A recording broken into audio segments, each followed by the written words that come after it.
Thank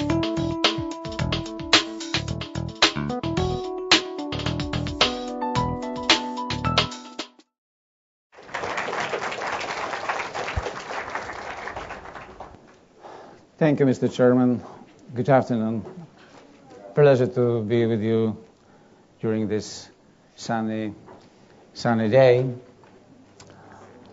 The title of my keynote speech, as agreed with the host of the conference of the Congress, is "With the World Economy, with Europe, a Clash of Civilizations or Global Melting Pot." That is actually the great challenge, issue, problem I'm addressing in my recent book, which just has been mentioned. I'm from Poland. I'm from great country of Poland in the heart of the European matter, which is not that important from the viewpoint of our contribution to the world economy or to the world population. Polish nation of about 38 million people. We do travel all over the world too, many of us in very many countries, maybe not in a proportion as many as in case of the island, but still. So a nation of 38 million makes just 0.55% of the total population of the world, and this year will be 7 billion people around. Our contribution to the world output is just 0.97. We are fighting to make it more than 1%, which will come in reality any year soon. But I think that our contribution to the world culture, politics, and to the process of change, to the very important process of change, is much more than just 0.5% or 1%. Why it is so? Why Poland is seen all over the world? I do travel in the world. I really explored almost 150 countries, and I know what the questions people are asking. Pretty often, some kids in a school in sub-Saharan Africa even not being aware where a country like Poland is. When I'm saying, well, this is in the very central part of Europe, then they do know where it may be, because at least they know where Europe is. And I think that Poland is seen and is given an example to other nations as a country of emerging market, emerging civic society, and emerging political democracy in a rather successful way. Today, when I was jogging in the morning at the Brandenburg Gate, an American speaking in English but not in English accent was asking somebody where the wall was. I stopped and I showed him where the wall was to the left and to the right of the Brandenburg Gate, because I do remember, and I was seeing the wall from both the sides of it. But I'm pretty often saying also in some of my books that we, the Poles, we did turn down the wall. That was 22 years ago when we were sitting around the table. We call it round table. And that was the famous historical process of getting to kind of political consensus how to change the things for better for our people. And as it did happen, therefore, for most of the people of our part of the world, East Central Europe and the former Soviet Union. And now, 22 years later, I'm asked actually daily, is there a similarity between the ongoing process of uprising, revolt, turbulence, revolution, change, you name it, in the Mediterranean and the Gulf Belt, that is the North African and Middle East countries, and what did happen in my part of the world, especially because of the Polish wisdom, brave attempt, determination, and if there is a similarity, what lessons may be learned from the other part of the world, first Arab countries and Iran, and later on, I do not have any doubt about that, also many sub-Saharan countries and certain Central Asian countries on their way towards full-fledged market economy, civic society, and political democracy. And of course, they are the lessons to be learned. I've written a couple of essays answering these questions, which can be read on my facebook.com/Kolodko. You're welcome to join the debate over there. So therefore, the brand of Poland is as a nation which is neither the high-tech nor the fastest growing economy in the world, nor a very populous country, not a negative one, a troublemaker, but rather a successful story which was accomplished during one generation. One generation is a long period of time. One generation, this is the whole lifetime of my students. It's more than the whole life of my daughters. But from the historical perspective, this is just a blink of eye. What is 20 plus years against the process of development, the successes and failures we have witnessed in the course of change of civilization? But this is the very specific period of time we are living through. I'm warning the social scientists, the intellectuals, the political leaders, and the public at large. Do not commit a mistake of extrapolation. It used to be like that, it is like that, so it will continue like that. No, this is the time of turbulence. This is the time of cascade changes. As I explain in my book, the things happen the way they do because many things happen at the same time. Yes, basically I'm an economist. This is the beautiful science which are placed somewhere between one queen, which is the tough mathematics, and another queen of the sciences, which is the soft philosophy, answering the questions how the economic activity of the people, of the nations, of the businesses, of the regions, of the countries, of the world evolve. But what is happening in the economy, why one country is more successful, say, over the last 25 years or 30, China, unlike Russia, or South Korea, unlike Ghana, or Botswana, pretty much, but neighboring Zambia or Zimbabwe, not at all. Why Poland is much, much more successful than neighboring Ukraine. Why Chile is doing better than Argentina, or Dominicana much better than neighboring Haiti. And why Costa Rica is a successful story, what can be not said about neighboring Nicaragua. Same geopolitical position. Well, somehow the same, because definitely this is not the same in the case of post-Soviet Ukraine and Poland. We are already on this side. Ukraine is still having a kind of crisis of identity, which way to go, more towards west or more towards east. But the things happen also on the economic field in a way that certain processes are overlapping each other.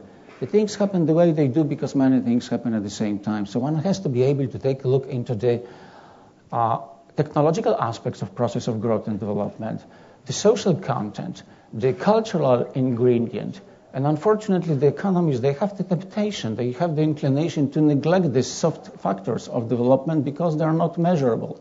We like to measure. So we can answer the question, what is like the rate of inflation, or what is the interest rate, or what is the exchange rate?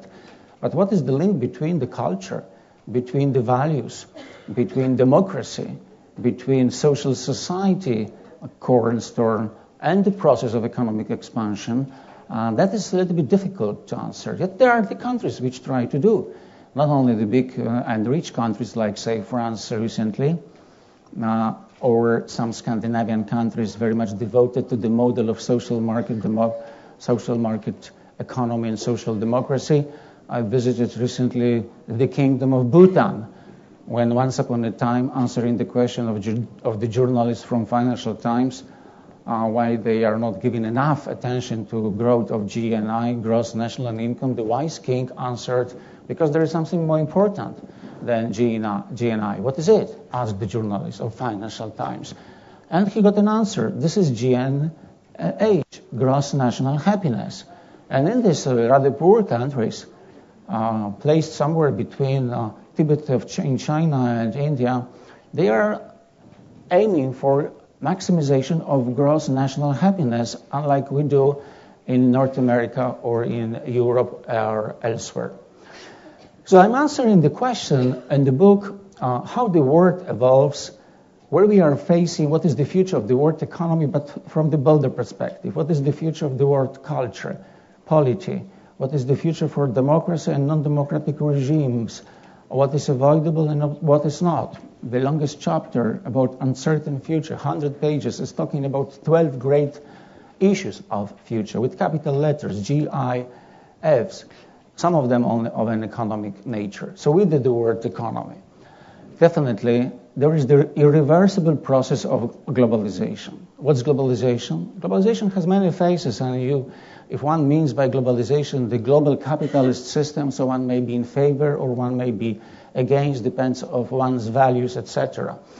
But I'm defining globalization from economic perspective as a historical and spontaneous, if not chaotic, process of first liberalization, which is followed by integration of thus far separately national performing economies, in liberalization and integration of the markets for goods and tradable services, but also for capital and for financial capital, which is very important, especially since a generation or so, but also knowledge, know-how, and labor with an extent and some time lag into one interdependent worldwide, global, planetary economy. What's happening here depends on what's happening over there and must make some consequences what's going elsewhere. Well, what's happening here? We have the problem in Europe with getting rid of too big a fiscal deficit in certain countries, which is somehow linked to the competitiveness of euro as a reserve global currency, and therefore it of course is making an impact on the cross exchange rate between euro and dollar, which now is again approaching 1.4, and that has a tremendous consequences for everybody all over the world. Are they aware of the fact or they are not aware, which is much more the case because of this interdependence typical for the global economy. What's going now as far as, say, growth of labor productivity and capital efficiency in India is concerned has the consequences for the efficiency or lack of such in counteracting unemployment in countries like Germany or Italy, because we now compete in this interdependent world.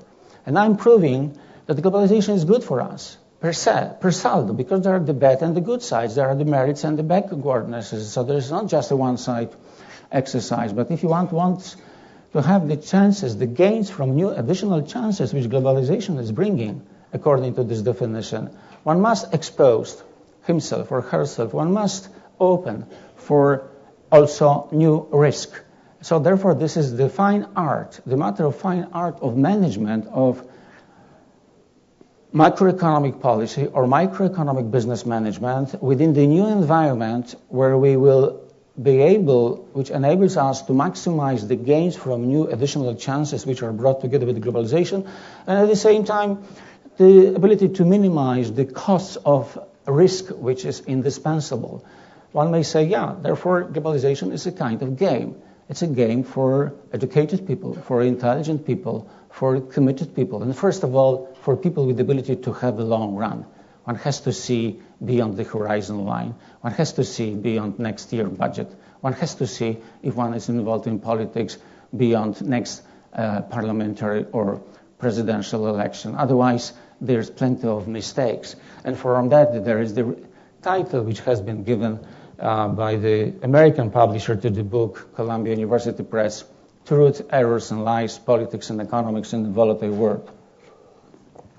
Where from? Why truth, errors, and lies?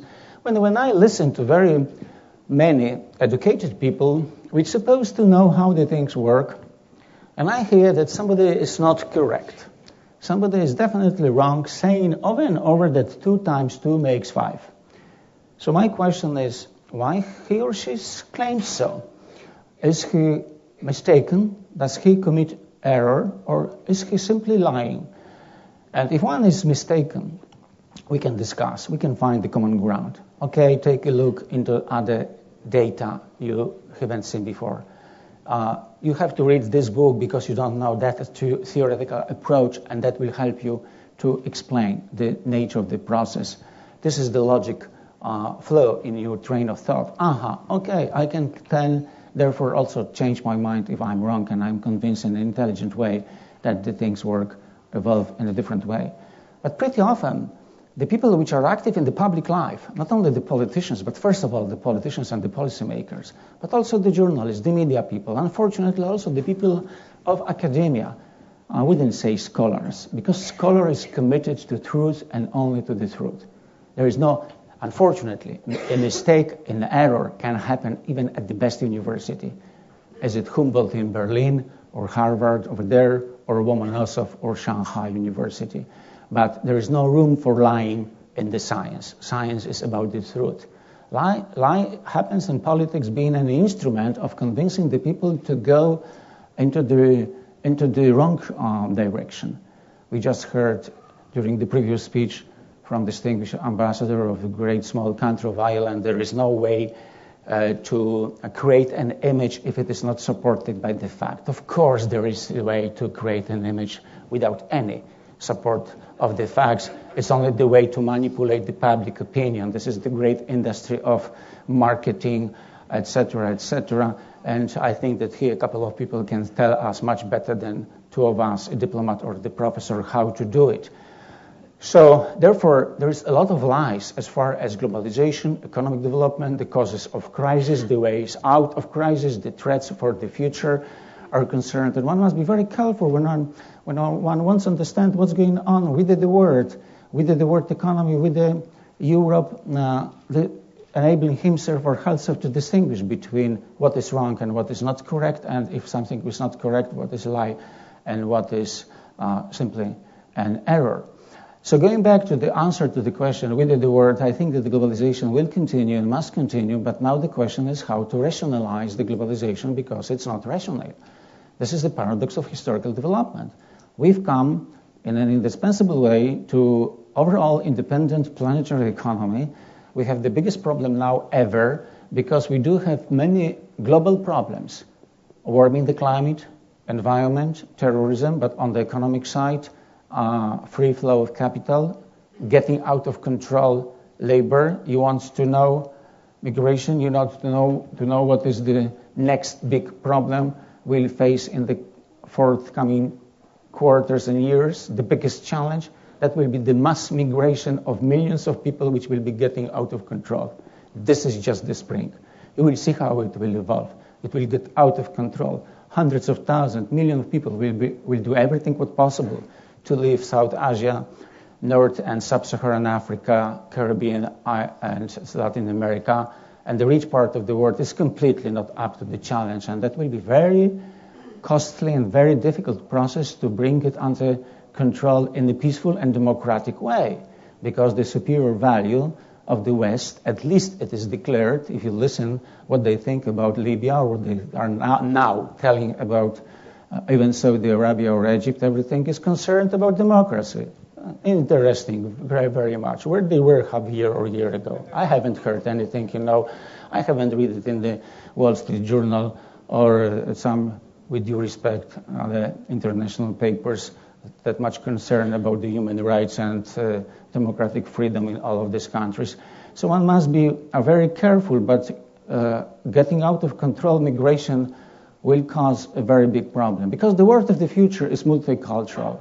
I'm a great fan of multiculturalism, and I'm very keen to listen and to get the message if one is branding his or her country in this or that way. I'm very keen to know the different cultures. I have a great deal of tolerance. This is how I'm bringing up my daughters and teaching my students. Be multicultural, be tolerant, because this is our world and we have to exchange.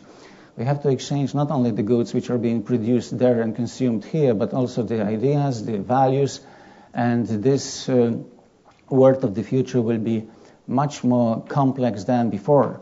And for that reason, I don't like when Chancellor Merkel in this great country, in this great city of Berlin, says that multiculturalism is not up to the time. It's not working in Germany. I'm not happy when I have to listen from the Prime Minister of the new government in Great Britain that multiculturalism is not meeting the expectations in UK, and I hope that never ever anybody will dare say so in my country, where we have to learn much more from the Germans and from the British and from the Americans how the melting pot is supposed to perform. Because I think that the only chance for the humanity, for the mankind, will be 9 billion in 2045. Just think about for a while about that. I do remember the year 1960 when I was in kindergarten, when they declared the United Nations system that there are 3 billion people. And I will be around, the day after tomorrow, when it will be 2045, maybe running at that time marathon in Berlin, when we'll be 9 billion. So just during one lifetime span, the number of people is tripled from 3 billion to 9 billion. And these people are on the move in this volatile world of contradictory politics and economics. But it must be the melting pot. I do not share the viewpoint being proposed by some social scientists, some philosophers, or even policymakers that we are entering, or we have entered already, the clash of civilizations. There will be the fight, and maybe even a bloody one. It may happen.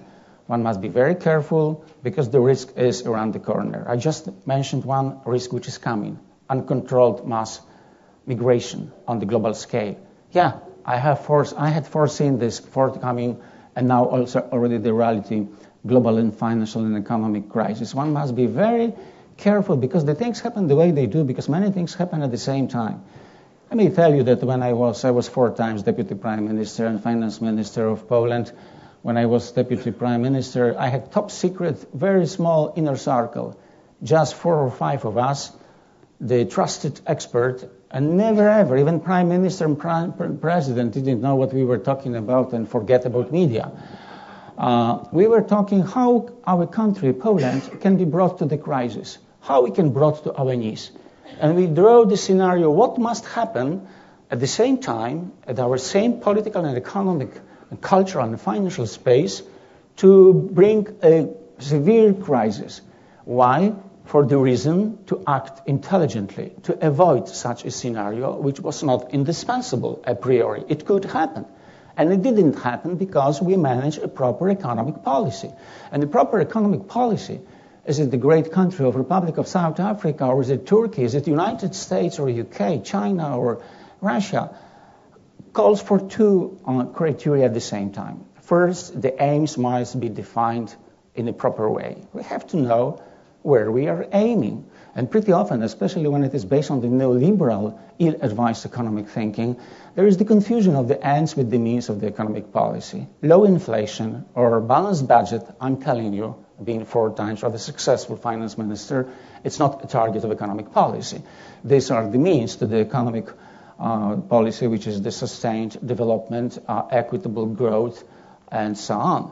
And the second criterion for successful policy is that it must be based on an adequate, proper economic theory, which I propose in the book calling it New Pragmatism. If it is based on ill-advised Washington consensus, as it was during shock without therapy in Poland at the beginning of the 90s, or on neoliberalism as it was from Reagan times to the, unfortunately, Bush the son, George W. Bush son, and including Clinton administration, yet they were trying to turn the course of developments. They failed, same as Tony Blair was not able to overcome Thatcherism in the UK. Then we have the result, which was avoidable some time ago, but later it was already too late. So therefore, that is where the world is aiming. With the Europe, well, Europe is a successful story. How come? We have the crisis. We don't know what to do. The Greece has a very big fiscal crisis, hardly manageable without default or at least restructuring of the public debt. What's been accomplished thus far is remarkable, but it's far too short to deliver. We have the great small country of Ireland, which has very big problems. Even today, when I was getting ready to leave the hotel, the BBC was talking about 5.99 interest rate on the Portuguese government bonds, warning the market that maybe Portugal is next. We have deep crisis, unfortunately, in my country, in Poland, where the fiscal deficit is between 7-8%, yet it's supposed to be less than 3%, and there is the tough political fight now how to adjust, how to manage this fiscal deficit. There is the big problem in Germany, not as big as in France, not as big in France as it is in the UK, but one may say Europe is in crisis. I am saying during my speeches, my lectures, my visits here and there, is Euro to succeed or is Euro doomed to fail? No. In the book, there is the letter to the granddaughter of my granddaughter. I'm too young fellow, so I don't have yet a granddaughter, but I have sent the letter to granddaughter of my granddaughter, and she does read this letter in 100 years from now. And the last sentence, postscriptum, is that I'm attaching to the letter 1,000 euro to enable her to buy some fashion marked clothes, and so on and so on. So I really do trust that in 100 years' time, euro will be another world reserve currency, maybe even stronger or at par with dollar. But of course, there will be another world currency, which will be yuan. Don't expect it to happen in this decade. But by the end of the 20s or in the 30s, yes, it will happen that yuan will enter the global scene as another exchange reserve currency. That means the death of dollar? No, that is the wrong conclusion. There will be the cohabitation of a couple of currencies, as it is now. Now we have 8 trillion of US dollars in value terms of foreign reserves, of which close to 3 trillion is Greater China, and 63% is in dollars, 27% and growing is in euro, and 10 remaining percent is Swiss franc, British pound, and Japanese yen. So you can see the future, which will be a little bit more diversified than the contemporary scene of the international reserves, and that will be, of course, the result of growing China. But why I'm saying that Europe is a success? Okay, go just 20 years, and the wall was here. Go 60 more years back. You know, the millions of people were killing each other on this continent, and whatever conflict we have recently, all the time in Congo, or now in some Arab countries, or Iraq, or whatever, this is actually a tragedy, but it is next to nothing after the experience of this great continent, the beginning of the contemporary civilization. And now we have European Union of 27 countries. You want to see European Union in 20 years, well, that will be 40 countries, because countries as poor as on the one hand Montenegro or Albania will join, and the countries as rich as on the other hand Norway or Iceland will join too. Switzerland will not join European Union. They don't need to. They will be there because everybody needs, kind of offshore. UK will not join euro currency because that's not good for city, and very many people, not everybody, but some people, they do so badly, city in London, that they will protect the British pounds and the city as a kind of national industry.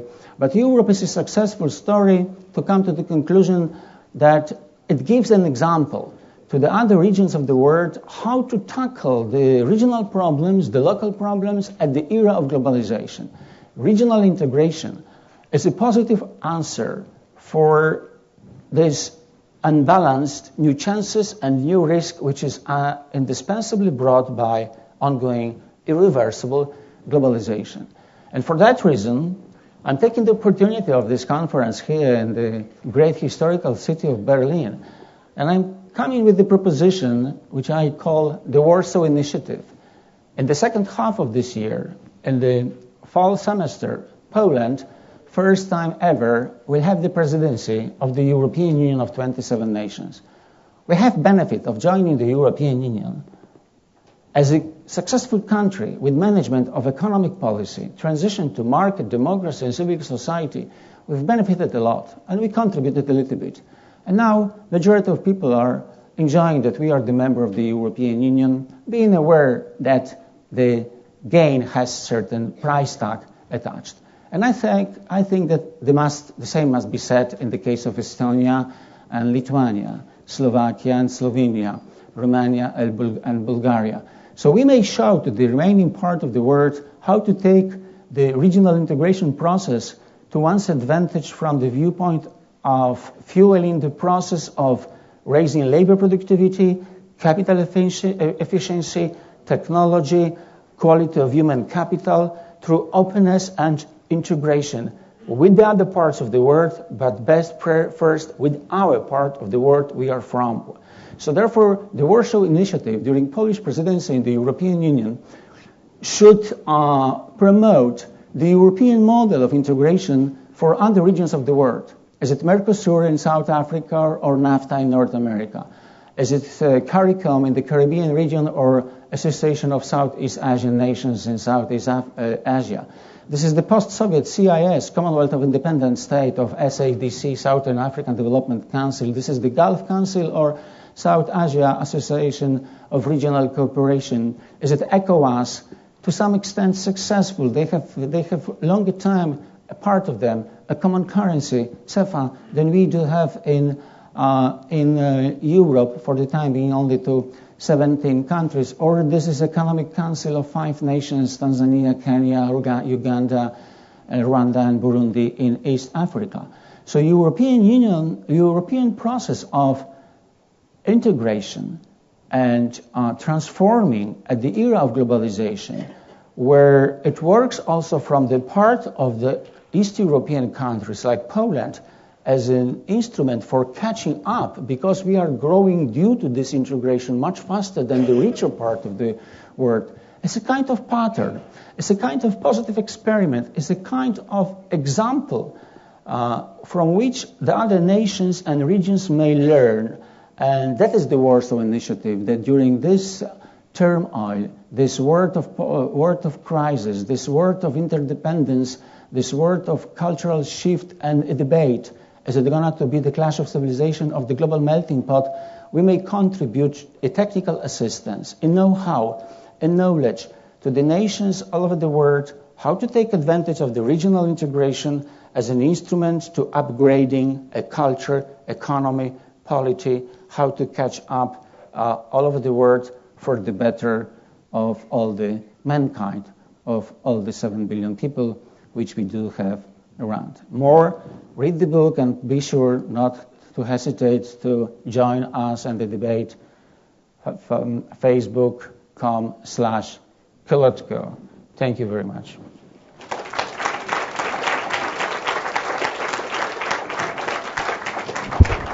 I don't know how much time we have left. I'm ready to answer any question, depending how much time we have. Otherwise, there is the blog, volatileword.net. Volatileword.net, where the never-ending debate continues. We can discuss there, but here I'm at your disposal. We're under a lot of time pressure, but I do want to make sure we get at least, let's say, 2 questions. So I'd suggest maybe 2 brief questions and then 1 response. Questions always are brief, but the answers are long. Okay. We'll try to keep it brief just because our next speakers are waiting, and I know they're also under some time pressure. But are there 2 brief questions or comments? Looks like in the front and then to the side. My name is Sohinan Abunsichritwie, and I'm the Executive Secretary of the Hamburg-based African-German Youth Arts, Culture and Science Association. The person who recommended me to listen to Dr. Kolodko happens to be an elder sister of mine, and she said he's a walking encyclopedia. I've seen him to be a breathing and living encyclopedia. And I wouldn't just say knowledge, he's got wisdom. Now my question comes. There is this view. I mean, we've heard in the earlier presentations the importance of soft skills, etc. You've touched on geopolitics today. What are your gut feelings, your scientific convictions with regard to how Europe and the old world would face a multipolar world? We have to accept... Could we take 1 question and 1 response? Okay. Just in the name of time, sorry. 1 more voice, and then I'll give it back. Good afternoon, Professor. My name is Ivan Kovac, and I'm a PhD student from Slovakia. I would like to ask you, you say during your presentation or in your books or articles that more or less the neoliberal concept is failing, and that the economic crisis is a result, let's say, of a failed neoliberal policies or the neoliberal economy, and you promote the concept of new pragmatism. My question would be, how would you define very briefly this concept, or what would be the pillars of this concept? And moreover, I would like to ask you on a special term that you used, that we are now in a post-GDP economy. How do you mean this, or how would you define this, let's say, new economic environment, post-GDP? What do you mean by this concept? Thank you very much. You see, he knows a lot because he has read already a couple of my books. That is where the question is coming from, but thank you for this question, especially since I haven't mentioned today anything about post-GDP economics. Yes, my point is that part of the wrong reasoning, and of course on the wrong reasoning, wrong, mistaken, sometimes harmful action is based is coming from the fact that we are in what I refer to post-GDP economy. And post-GDP economy calls for post-GDP economics. So the question is, where is it? I may say, well, there is a little bit in neo-institutional economics or in certain authors which are eclectic and interdisciplinary with our ears. I'm trying to be pointing to non-material factors of development. I mentioned today only this concept of gross national happiness of the Kingdom of Bhutan, which is a striking example because it is not coming from developed Denmark or sophisticated UK or not from Germany based on ordoliberalism. It is coming from a poor country with wise king, as that may also happen. You know, the difference between, say, the king of Bhutan and the king of Saudi Arabia is the greatest imaginable ever. But the things happen. So this post-GDP economics simply takes into concern the values which people enjoy, which are not related to the quantity of output as measured traditionally in material sense by GDP. Just to give you a very simple example, GDP per capita in US is hovering around $48,000. In Western Europe, on average, it is about $36,000. So we teach our students that the Americans are more productive and more efficient. True? Wrong. Americans work almost 1,900 hours per year. And for instance, the Italians, they work only 1,400 hours per year. So GDP is completely overseeing the matter of leisure time. It's a question how long we work to make this GDP of whatever thousand per capita it is. This is the matter of culture. This is the matter of environment. This is the matter also of self-governing, everything what people do value. And there is a little bit of talking about that. President Sarkozy has called a commission to propose, chaired by 2 Nobel Prize winners. We met at the end. There was a celebration at the Sorbonne Grand Auditorium, but then the financial crisis hit, and Sarkozy has forgotten also to take care about the follow-up, how to measure the economic performance and social development. That was the question. And I'm coming with the proposition in my book, something what I referred to as integrated index of well-being or integrated index of success, which only in 0.4 is determined by GDP and remaining 0.6 depends on culture, environment, working time, leisure time, self-assessment of satisfaction from democracy, etc., which is very difficult to move from a concept to the operation, but that is the long way. And I think that we must encourage intellectual effort and also change of political debate towards this end. Now, to put it in the nutshell, how you act depends how you measure. As long as we measure, first of all, what is GDP per capita, or what is the inflation, or what is, say, a high-tech share in the overall output, we focus on what we measure. And nobody takes care about the fact how long we are working. And I'm not sure that we are so much happier in Poland now that our GDP per capita on purchasing power parity is only $18,000. Maybe we would prefer to have $16,000, but to leave this lovely bloody office at 5 p.m., not at 7 p.m. But nobody asks, because there is the drive to have more money to catch up with America. And America would like to catch up, with Luxembourg, where there's 80,000. And of course, America would like, the Main Street would like to catch with Wall Street, because as we know, money never sleeps, etc., and so on. So this is the case. Now, as for neoliberalism, or if you prefer, we do understand the concept of neoliberalism in Europe. When I'm teaching in the US, I must always set or make a footnote. Neoliberalism or contemporary laissez-faire, because liberalism is not, neoliberalism doesn't ring a negative bell in the United States. And I'm making a big distinction, clear distinction between liberalism and neoliberalism. I put myself on the liberal side of the spectrum.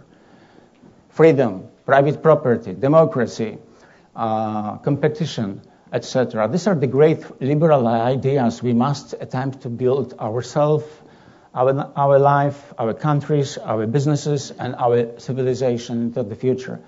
But neoliberalism is a very sophisticated ideology and politics, which is taking these great ideas of liberalism on as a means, as the instrument to raise the wealth of the elites, of the few at the cost of many. It can be seen from the last 25, 30 years, especially from US and from elsewhere. And of course, there is no doubt about that the grounding force, driving force, ground basis behind the recent crisis of the global capitalism, global market economy, from that perspective is neoliberalism. So what's next? I'm saying new pragmatism, and new pragmatism is very much looking for an optimum balance between the power of invisible hand of market, which is the idea of neoliberalism, and the power of visible mind of the government, which is public enemy number one for neoliberalism, which is normal thing for neo-Keynesian economies, and which is also very risky. Because, for instance, Mr. Mugabe may say, Professor Kolodko said that they have to see the visible power of the government. This is me. No, I don't mean, that kind of intervention. I mean intelligent intervention. And when we take a look into some successful stories recently, this is definitely the mixture, the synergy of power of market and power of government, of wise policy. Where from it's supposed to come? It's another question which I'm attempting and I'm answering in the book. And if you go to my country, you said you're from Slovakia, I can point to certain periods of time when this synergy was managed much better and not at all or in extremely lousy way. Definitely, the shock without therapy at the beginning of the 90s was not the period when there was the proper coordination of the two. And now, I'm not naive. When I'm talking about global economy with the interdependence, I said the biggest challenge is that as the result of growing in global interdependence, we have the global problems, but we don't have the subject to attack these problems because we don't have the global government. Should we aim for creating of the global government? That would be another utopia. But we must find, in the years to come, till the end of the century and beyond, a proper political mechanism of coordination of the policies in the global space. G20 is a step into this direction. Well, better than nothing, but at least this is a kind of making more efficient global governance, how to govern the global economy without the global government, by proper coordination and reinstitutionalization of the word economy, upon which I have written a lot. And your question was? About well, that is what must be accepted, that we are now in the multi-polar world, and I don't think ever, but definitely not in generations to come, it's irreversible. I'm discussing with Mr. Brzezinski in the book because he published a book called Second Chance. And he wrote in the book prior to the last presidential election that if Americans will be smart and they will pick up a proper man or woman that happen to be the man for the president, they will be the second chance that the U.S. will be the hegemon of the world. I wrote, no, you are wrong. You lost this chance in the 90s and in the last decade. Because the leader of the world can be only a big, large country, as U.S., if they are taking care of the world. The Americans were taking care of American business. And they are taking care of American business even now when they are teaching and preaching what democracy is supposed to be like in the Arab countries. They didn't do so when it should be done also in the free world, etc. There is a great deal of hypocrisy in this public life. We must be very much aware and very much listen to who is wrong and who is lying when they are not correct. So we are bound for multipolar world where for the time being, number one, will remain United States. It is all the time the highest technology. Why U.S. matter? It is 4.7% of population of the world. This is 20% of the global output, which is a lot. Well, but European Union is already half percentage more than U.S., and it will be so in the future. But this is 40% of the global finance. And this is, as far as military power is concerned, this is even much more than that. And as the military built up spending, nobody is too much United States, etc. So U.S., Swiss, and don't give break to the United States. This is the one huge pillar of the world of the future. The other one is the European Union, which will succeed. There will be more countries in the European Union. There will be ongoing harmonization of the fiscal policy. There will be the more people and nations, countries joining the euro, and so on, so on. This is a successful story, and it will be even a greater successful story in the future. And then it's China, and then it's India, and then I wouldn't put on the side Russia. Russia is also a power of the future for a number of reasons. The first reason is still underground, not above the ground. These are vast resources which will be more scarce and more pricey, expensive in the future, and I think that everybody understands it. And even if yesterday Vice President Biden was teaching and preaching in Russia what democracy and fighting corruption is, it's very interesting how they know how Libya and visit of Biden in Russia is shown on Russia RT, Global English Language Television, how it is shown on BBC, and how it is shown on Al Jazeera. 3 global networks, 3 different worlds you are living in. Who is right, who is wrong? You know, almost everybody is, if not lying, somehow manipulating public opinion. You have to have the ability to come to your own conclusion, which is not that easy, but it is much easier after you will read the book. And then you have the regional groupings. I think that, for instance, say Mercosur with the lead of Brazil, which is already a country of more than 200 million people, and it's rather a successful story because policy of Lula da Silva was maybe not very much based on my new pragmatism, but definitely that was not following the suit of Washington consensus and neoliberalism. That was the smart policy of taking advantage of the power of market, but with the visible mind of the government. And if you want a current example where it's emerging market together with emerging democracy, I would point to Brazil as far as a big country is concerned, or to Slovakia if you wish, or Slovenia from our part of the world when we are talking about small so-called emerging markets. So therefore the word of the future is the multipolar world. Last point is it better or worse? It's debatable. I'm very much aware. But my assumption and my suggestions and my train of thought is that is better for the world than the world of two, like say the West led by US and the East led by the Soviet Union, or the world just with one superpower like in the 90s, the United States, which actually, after the fall of the Berlin Wall, dismantling of Iron Curtain, before China has emerged as an economic power, were really the muscle to run the world show. But they were running the show in a way that brought them to the crisis, and a big part of the world because of interdependence of the global economy, including the finance. Thank you very much. Thank you very much. Professor Kolodko, thank you.